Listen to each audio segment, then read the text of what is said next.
Ang presidente mismo ng South Korea ang nag-announce, sinubukan pa itong i-downplay o iwalang bahala ni Finance Secretary ni Marcos.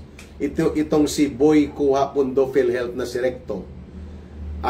Sabi niya wala namang ganong loan, pero hindi naman po maglalabas ng statement ang presidente mismo ng South Korea na kinakansila nila ang pagbibigay ng naturang pondo, loan support, na nagkakahalaga po sa Philippine money ng 27.8 billion pesos para po sa mga infra projects sa mga tulay, mga rehabilitation yata ito, at mga modular construction ng mga tulay sa Pilipinas.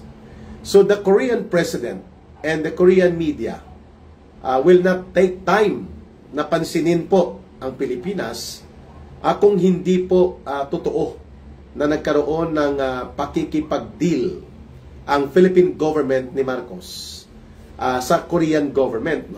Mantakin mo 27.8 billion. Kung nandito pa si Boy Dracula, malamang sasakmalin na naman yan ng mga kontratistang sindikato na kaalyado nila Dracula at nila Tambaluslos. Dracula dahil tagahigop ng dugo ng kabanang bayan. Yan pong tawag kay Saldico. Ngayon si Boy Takas, Boy Dracula. So it's no longer a fake news daw, sabi ni Recto, or false information daw. Dahil hindi naman daw tayo nagkaroon ng ganong loan. Pero nang tiningnan, mayroon nga palang pending loan support ang Korean government.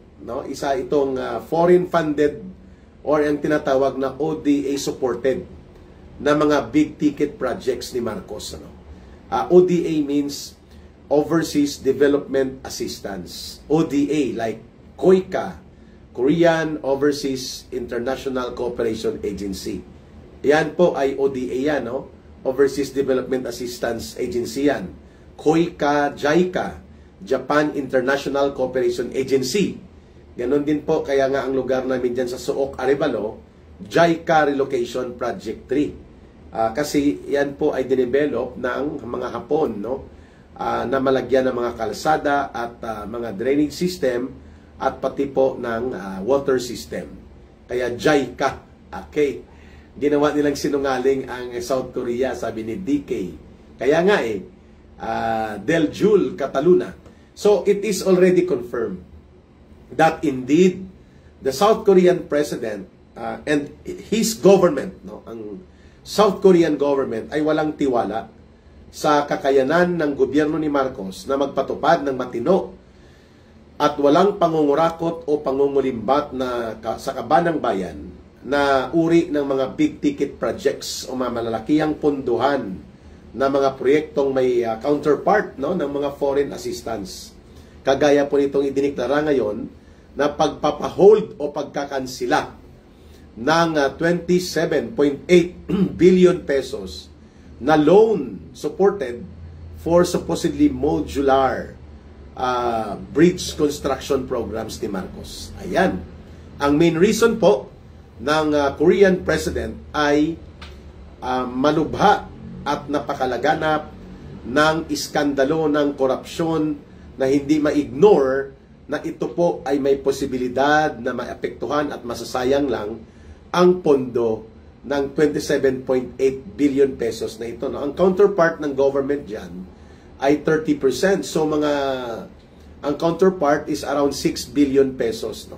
Ito yung pinupunto ni Congressman Ungab na may mga ODA projects na may counterpart budget dapat. Halimbawa, kung ang budget is 30 billion, ang 27 billion sa Korean government, dahil nag-loan tayo, soft loan, ibig sabihin po, mababang interest payable in a certain period of time, usually 25 years, ang term. Ang kulang po na mga, for example, mga 3 or 4 billion, ang mag-counterpart niyan, Philippine government, pesos yan. So sa binanggit ni Congressman Ungab, sa 2 o 3 budget cycles, na nagkaroon po ng mga ODA proposed counterpart projects. ODA is Overseas Development Assistance Funded. Kagaya nitong kinansila ng South Korean President na 27.8 billion na budget, mga kababayan. Umabot pala po sa mahigit 20 billion, no? Iba't ibang items yon ang nawawala doon sa mga budget proposal ng National Expenditures Program. Pagdating po sa House of Tambaluslos at kina Boy Dracula Saldico, kinakatay nila ito, nire-realign, pinapapunta nila sa mga proyekto na pwede nilang higupin. At hindi pumapalag si Marcos, no? Wala rin po pang pagpalag o kaya pagreklamo ang DPWH, ang NEDA, ang DBM, no? Mantakin mo, every year may mga around 20 billion nga counterpart na inilalagay ang gobyerno para yung mga loan assisted by way of ODA or Overseas Development Assisted Projects ay maitutuloy. Dahil kung walang counterpart po, hindi yan matutuloy. Kaya hindi po natuloy itong 27.8 billion at pinigilan na po ng Korean government sapagkat wala pong counterpart na malinaw na ibibigay ang gobyerno ng Pilipinas maliban pa sa napakalawak ng iskandalo ng korupsyon. Now you understand yung implication, ha? Akala natin flood control lang. Yung realignment of the items of budget na nakatalaga at nakalagay sa National Expenditures Program, ang naapektuhan po hindi lamang ang mga basic services like education, health budget, yung modernization ng Armed Forces of the Philippines, o kaya yung tungkol sa mga usapin ng mga big ticket projects ni Marcos, no? Naapektuhan pati ang mga ODA, Overseas Development Assistance funded projects. Dahil ang mga counterpart po na pundo na nakalaan para maipatupad ang mga loan support na ito sa malalakihang projects ay nawawala. Ayan. Mantakin mo si Saldico can have discretion, authority. At hindi yan mangyayari kung hindi siya binigyan ng kapangyarihan ni Tambaluslos bilang operator niya na siya ang bahala kung anong gagawin sa 13.5 billion pesos. Mantakin mo, 13.5 billion pesos, the greatest robbery. Isa pa lang yan sa items na naitinuturo ni Congressman Toby Chanco na binigyan ni Martin Tambaluslos ng kapangyarihan si Saldico, which is illegal and criminal. Because Saldico cannot be the authority of Congress. He is only part of Congress. Inang siya po ang umupo bilang Committee on Appropriations for 2 years. Hinawakan po niya ng 2 cycle ng budget, mga kababayan. May mga items na nawawala. Isa po dyan, itong mga ODA assisted funded projects na nawawala at napupunta sa unprogram. Pag unprogram po, walang items, no? Pwede mong dayain. Umabot po every year ang unprogrammed na mga items sa budget na pinapalusot ng grupo nila Saldico at Martin Tambaluslos, of course. At pati sila Grace po, kasabwat pala dito, itinuturo din. Pagdating sa bycam nila yan at sa Senate, nahihilot nila na itatago nila. Na may dapat kasi ibinulgar na noon ni Toby Chanco ito upang magkaroon po ng ideya ang ilang senador. Ganon din po yung nangyari sa AKAP-AX nila. Nagulat na lang po ang Senado na sa final budget version na pinirmahan ni Marcos Jr., may 27 billion na para sa AX, AKAP, no? Nagtanong ngayon ang mga senador, bakit mayroon yan? Na hindi namin alam na dumaan yan sa plenary discussion, deliberation, and approval sa Senado. Yun pala sila Saldico at Romualdez, kasabwat sila Grace po, itinuturo ngayon na pinapalusot nila pagdating sa BICAM. The correct term should be BICAM, Bicameral Conference Committee, kung saan po ang delegation ng Senado at ng House of Representatives sa isang partikular na panukala o mga panukalang batas ay nagkakaroon po sila ng committee hearing. Small committee, hindi itong small committee ni Saldico na sindikato, upang magkaroon ng synchronization. Inaayos po nila ang mga ilalagay at itutugma nila ang mga budget and items. Yan pong purpose ng BICAM. Subalit naging by-scam. Kasi scam po ang ginagawa nila, mga kababayan. Kaya ito po ang binabanggit ng South Korean President. Malinaw na ito ay indication that at the international level po, nakikita na ng mga bansang usap natin pagdating sa mga foreign funded projects na hindi po katiwa-tiwala ang gobyerno ni Marcos, no? Ubos na ang pera ng bayan, kailan pa kaya mawawala si Marcos? Sabi ni Rich Edgar Casimero, hi ka Eric, paano na ang nangyari sa Senado? Tinanggal nila si Marcoleta. Kaya nga, that was a kudeta. Planado po lahat yun, ha? By the way, nandun si Sandro Marcos habang nagaganap ang kudeta sa liderato ng Senado. Ayan.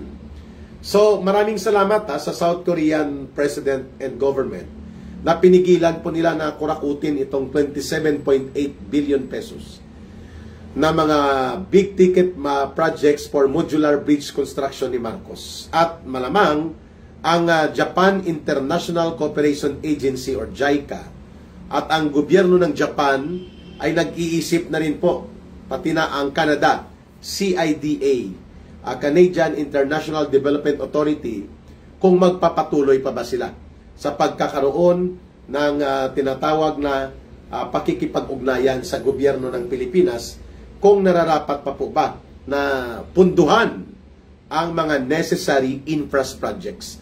Malaki po ang epekto nitong paglaganap ng korupsyon sa Pilipinas at pagsambulat nito, kasabay po ng pagkakaroon ng inutil na gobyerno ni Marcos, sapagkat hindi lamang turismo ang umatras. Bagsak po ang ating tourism industry in spite na billion-billion po ang pondo na ibinibigay dito. Among the top countries, no, sa Southeast Asia, kulelat ang Pilipinas pagdating po sa tourism earnings at pati mga tourist visitors na pumupunta po sa Pilipinas, bumagsak po tayo. Ang ating digma-digmaan na yan at tapang-tapangan na pakikipaggerian ni Marcos sa China, nawalan po tayo dyan every year ng mahigit kumulang mga hindi bababa po sa 300,000 to 400,000 Chinese tourists. At nagkakahalaga po ang value impact ng tourists mula sa China sa ating ekonomiya, no, every year, hindi bababa po yan, between 3 to 4 billion dollars. Ayun ang nawala sa atin every year, no? Dapat mag-alsa na ang mga taong bayan ka, Eric. Okay. So, puntahan po natin itong ating headline. Ang binabanggit po natin dyan, nagkasagutan sa Senado kanina. Dahil tinanong po nila Senator Marcoleta at Senator Bato de la Rosa, bakit biglang pumayag itong si Senator Paloma? sabi ni The Ghost, Senator Paloma, may malaking tao ba sa Friday ka, Eric? Malaki? Wala, taong bayan pong pupunta dyan, no? Mabuhay ang patas na lumalaban. Wala pong malaking tao dyan, mga taong bayan ang pupunta dyan. Okay? Hindi ko alam anong ibig mong sabihin. Mabuhay ang patas na lumalaban. Sino pong patas na lumalaban? Hindi ko alam po ang tanong mo. Pero kung tinatanong mo kung sinong pupunta at may malaking tao, wala. Ang mga malaking tao, taong bayan. Anyway, let's go sinabi ni Senator Marcoleta, sabi niya, itong si Bryce Hernandez na nagpapatalo na parang papel lang ang value ng pera sa kanya. Sa isang pagkatalo niya, 25 million pesos, may 15 million pesos. Ang nakita na record sa casino niya na mga pinagpapatalo na mga pera, umaabot daw sa mga mahigit kumulang 400 million ang mga total ng naipatalo na pera. So matagal na palang nagsusugal itong tarantadong kulukoy na ito. Ang sarap bitayin nito sa luneta upang ipakita ng taong bayan ang pagkagalit, pagkamuhi at paniningil sa mga ganitong uri ng kriminal na pumasok sa gobyerno para mandambong at mangurakot. Itong si Bryce Hernandez po, Assistant District Engineer sa Bulacan. mantakin mo mahigit 400 million ang naipatalo niya sa casino. At ito po, inamin niya na nagdi-deliver sa kanya ang mga ghost project operators na kasabwat nila like Wawaw, SYMS, karton-karton ng pera sa kanila ni itong tao niya, yung boss niya na si Alcantara. At itong operator nila na isa pa, na si Mendoza, na yung mga nagdodoktor, no, ng mga papeles dyan. Pero may kasabwat ito ng mga congressman. Kaya nga to the rescue si Martin Romualdez. Mantakin mo, may standing contempt order ang Senate Blue Ribbon Committee laban kay Bryce Hernandez. At ito ay may arrest and detention sa Senado na order. Hindi po ito kinilala ni Senator Paloma. Bakit Paloma ay Tito Soto yan? Di ba itinuturo siya na siya yung nag-ariglo sa Pepsi Paloma case? Itinuturo siya allegedly. Ay, parang totoo naman, ano? Pinakitaan daw niya ng baril si Pepsi Paloma nang kinausap niya. Mahilig yan sa baril si Tito Soto, no? So anyway, mga kababayan, hindi siya nakasagot, no? Mukhang namutla siya nang kinompronta siya on the floor ni Senator Marcoleta. Ang sabi niya, baliwala na po ba ang otoridad ng Senate Blue Ribbon Committee? Baliwala na po ba ang mga kapwa senador dito na gumawa ng naturang desisyon para bigla po kayong mag-decide on your own na payagan itong to the rescue ni Tambaluslos ni Martin Romualdez nang magpahayag itong si Bryce Hernandez na target ngayon ito na dapat bawiin ang pating bahay, kotse, bank account at dapat ito ay makulong ng habang buhay kung wala pa ang bitay na kamatayan na hatol. To the rescue si Martin Romualdez para hindi na daw po magkaroon ng undue pressure upang i-impluwensya ang mga senador na lalo na pinangalanan niya si Senator Jinggoy Estrada, si Senator Joel Villanueva. Mukhang malinaw po na game plan talaga ni Tambaluslos na magkaroon po ng tinatawag na mudslinging and disinformation. Kaya nga niya pinagpapatuloy itong katawa-tawa na sarswela na tinatawag na TRICOM o kaya Traidorcom na pinamumunuan ng dating komunistang sinipa din po sa CPP, NPA, NDF, itong si Terry Rido na asong ulol ni Romualdez, no? Ang layunin po niyan ay gumawa ng counter-narratives. Idugtong sa mga Duterte ang sisi hinggil dito sa mga corruption cases na ito o mga plunder issues sa mga infrastructure project at flood control projects at nang sa ganun po, lituhin ang taong bayan. Hindi pa siya kontento, no? Itong si Romualdez sa patraidor-traidor.com niya, nako, ginamit pa niya itong kanyang poder at influensya. Magkumpari po sila ni Tito Soto sa ilang pagkakataon, pero ang pinaka-controversial na pagkakakumpari nila ni Tito Soto at ni Martin Romualdez Tambaluslos ay nang sila po ay tumayong ninong sa kasal nitong itinuturong involved, sabi ni Diskaya, sa pangungutong sa mga flood control projects at iba pang infra projects niya, itong si Congressman Atayde, na asawa ng artista na si Maine Mendoza. Artista din po ito si Arjo Atayde, but we cannot believe na kaya nilang magkaroon ng mga multi-hundred millions na mga properties, no? Billions of property na daw eh.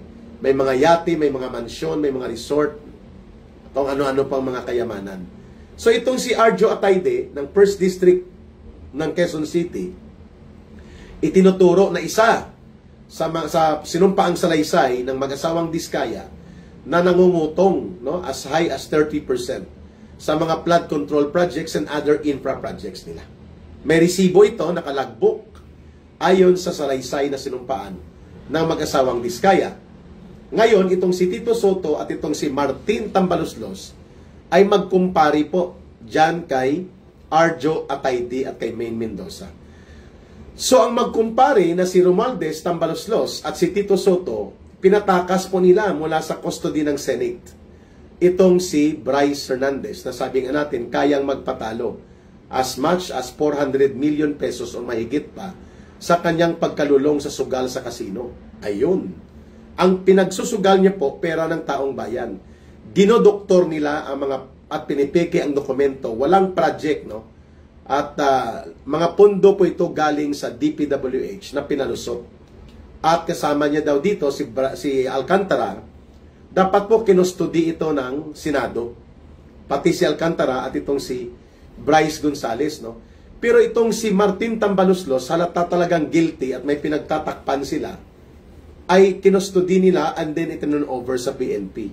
At ang naglilinya ngayon doon sa PNP ay sila Tambaluslos. Mga kababayan, may punto po dito na magreklamo si Senator Marcoleta, si Senator Bato de la Rosa, and the rest of those na naging bahagi ng Senate Blue Ribbon Committee sapagkat it was a committee, a contempt order. And the contempt order of the committee is equivalent to the contempt order of the Senate. Why did Tito Soto by himself at ang kumpare niya na si Tambaluslos decided, or why did they decide on their own na paiwasin, patakasin sa kustodya ng Senado itong si itinuturong kriminal sa pangungurakot at sindikato sa DPWH sa Central Luzon, particular sa Bulacan, na itong si Bryce Hernandez. Dapat sagutin ito ni Tito Paloma. Tito Paloma tuloy. Tito Soto, bakit po nakikiayon ka sa kapritsyo at diskarte na ginagawa nila Martin Tambaluslos at ng mga kasabwat niya sa House of Representatives to the point na nilabag mo ang tinatawag na collegial authority and consultation sa mga kapwa mo senador? Bakit mo hindi na pinabalik sa custody ng Senado itong si Bryce Hernandez na alam natin hindi niya magagawa ito ng siya lang? Ito po ay malawak at malalim na sindikato at malamang sa malamang po may mga involved nga na mga kongresista dito o ilang politiko. Hindi nga natin makita ang sinseridad ni Tito Soto dito sa pagpapatuloy ng Senate Blue Ribbon Committee investigation, kasi alam natin na ang pagkakaluklok sa kanya bilang Senate President in a very scandalous na pangingialam ng Malacanang, no, with Sandro Marcos, no, being there, na itinuturo na nag-oversee na matutuloy ang maniobrang ito, kung sa magkanong dahilan hindi natin alam, kung paano po nila ginawa ang mga palusot para makuha ang 15 votes, malinaw po na ito ay orchestration. Thank you, Monica Flori. Orchestration po ito ni Marcos at nila Romualdez, na ang layunin ay tatlo: kunin ang liderato kay Chis Escudero at sa mga Duterte-aligned senators. Nang sa ganun, ang Senado ay maging tameme at kontrolado sa gustong mangyari ng Malacanang at nila Romualdez, Marcos at Romualdez. Number 2, gamitin ang pagkakataon na ito upang hindi maging makapangyarihan at maimpluwensya ang mga Duterte senators, no, kagaya po ng nangyayari sa Senate Blue Ribbon Committee. Kaya pinagtatanggalan sila ng mga komitiba. And third, ilihis po ang investigasyon na ito upang hindi sumambulat to a national crisis ang pagkakabunyag ng pandarambong, to the extent na ngayon po ay sumasambulat na ang katotohanan that indeed Marcos and Romualdez are the main architects and orchestrators nitong malawakang pangdarambong. Hindi lamang sa pondo na nakalaan sa mga infra projects na halos 70% ay naging ghost projects o kaya sinindikato lamang, mga kababayan. And we're talking about 1.2 billion pesos in the cumulative amount from July 2022 to May 2025, 1.2 trillion pesos po ang nasa flood control project na napunta. So you can just imagine, no? Si Pepsi Paloma, kalaro niya lagi kasi ang golf na yan, si Tamba. Opo, totoo din yan. Kaya Eric, pamunuan na ninyo ang people power. Ang baliktad na pala ang House Rep na ang mataas kaysa Senado. Actually, they are co-equal, Olive Moreno, no? Tinatawag lang yan na upper house or upper chamber and lower house. But they are co-equal. Yan po ay reference lang. No, referral lang po yan dahil ang upper house or ang Senate or upper chamber ay national pong scope nila. So kaya upper chamber ang tawag sa kanila. At they are elected at large by national elections.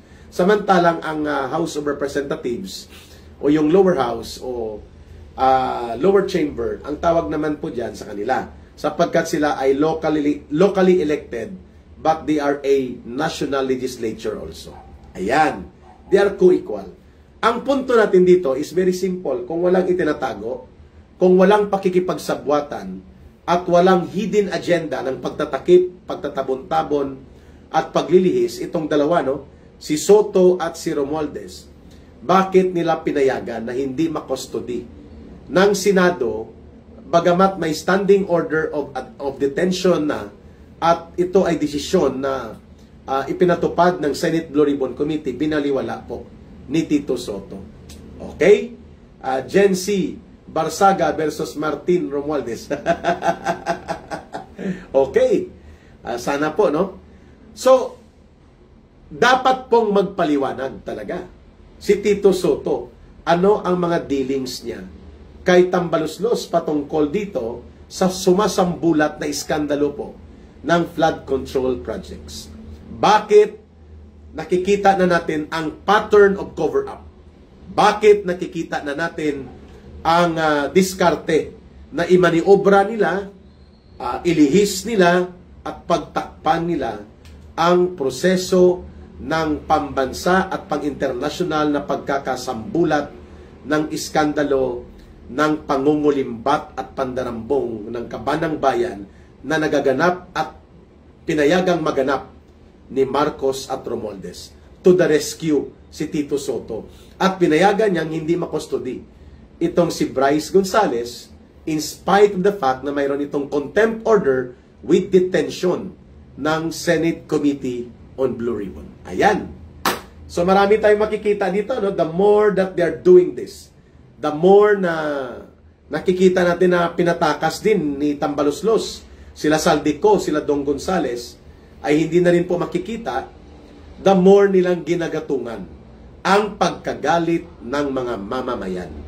The more po nilang inuudyukan na pumunta sa lansangan at magkaroon po ng malawakang kilos protesta ng pagkukundina at pagtatakwil at paniningil ang mamamayan. Kung ganito po mga sindikato na style nila Tito Soto at Martin Tambaluslos. Halatang halata po na ang direksyon nila ngayon, cover up. Mislead, cover up, and then point to the Duterte, and then later on, talagang hatawin na nila ang removal by conviction at the impeachment court laban kay Vice President Sara Duterte. Doon na po yan pupunta.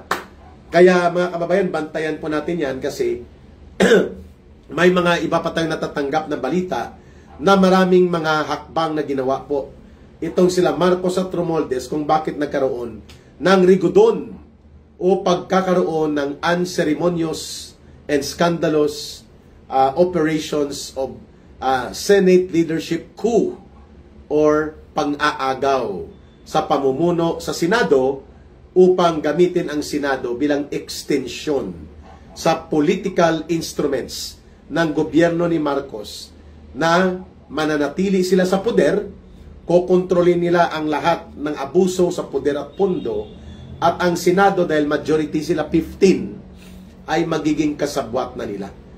Iyan ang babantayan natin. Mabuti na lang po at nabuo na rin ang siyam na mga senador na mananatili po ng mga oposisyon. Yan. Sana magtuloy-tuloy yan. Puntahan po natin ang huling bahagi ng ating talakayan. No?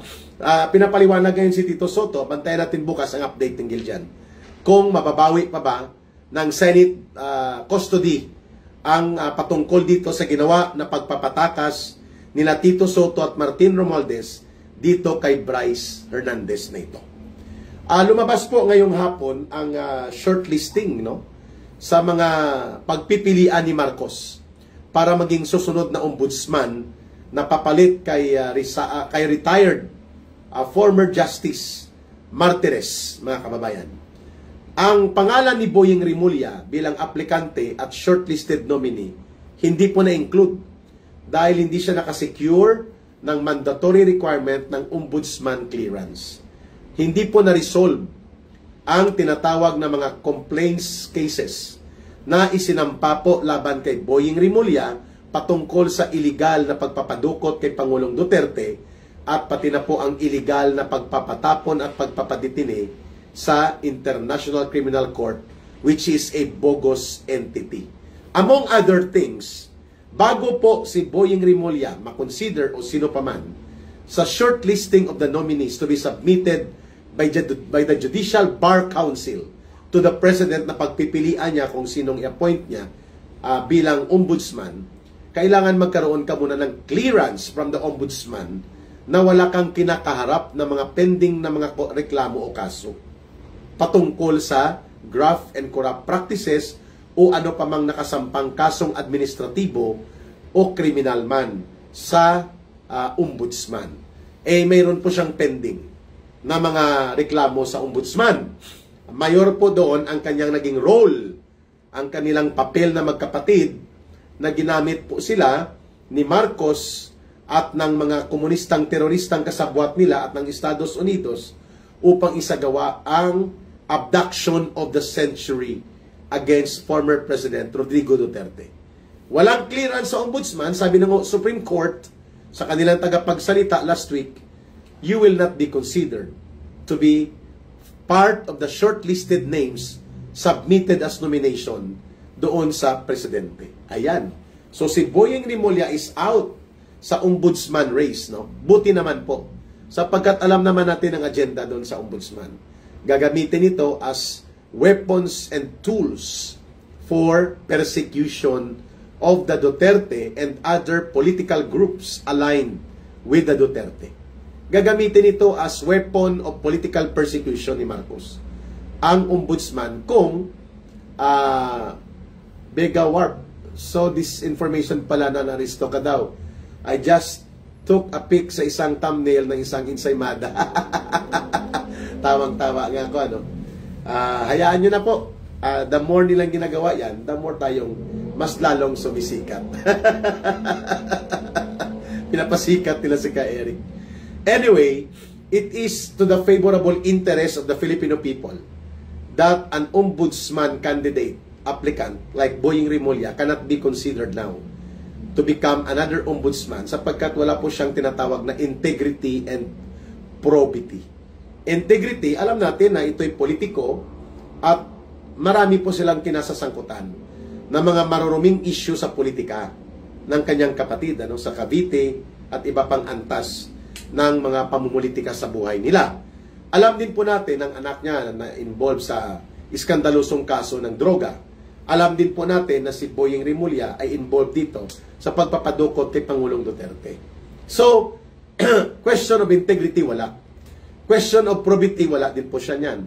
Pag sinabing probity, ikaw ay walang bahid ng pagdududa na matinok ka at maayos ang iyong ginagawa. Boying Rimulya is not a person na pwede mong i-define na may tinatawag na probity.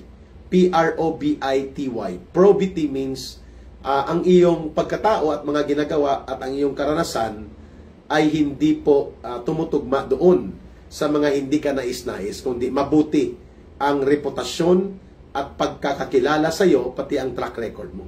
Yan po ang probity naman, mga kababayan. So, yan. We are very happy that the update today or tonight, Boying Rimulya is out of the ombudsman race. Patungkol po sa ating Black Friday protests, abangan po ninyo tomorrow mga 9 o'clock in the morning. Susubukan po ni Ka Eric na makapag-live ulit para mabigyan po natin ng guidance ang taong bayan. And balikan po natin kung ano itong patutunguhan ng binabanggit na involvement ni Tito Soto at ni Tambaluslos sa pag-rescue para makaiwas sa kanyang pananagutang pagkakadetini dahil nagsisinungaling at nagpapalusot itong si Bryce Hernandez na ito na galing po sa DPWH Bulacan. Ayan. Pag-uusapan na rin po natin kung paano kayo makapag-participate, no? Kung hindi man maging ombudsman si Boying, meron pang spare tire si Bangag, no? Si Lugan. Kilala ko po yan. Tauhan po yan ni Lisa. Pero kahit papano po, kung record ng pagkagarapal, mas garapal po si Boying Rimulya kay Annalisa Lugan.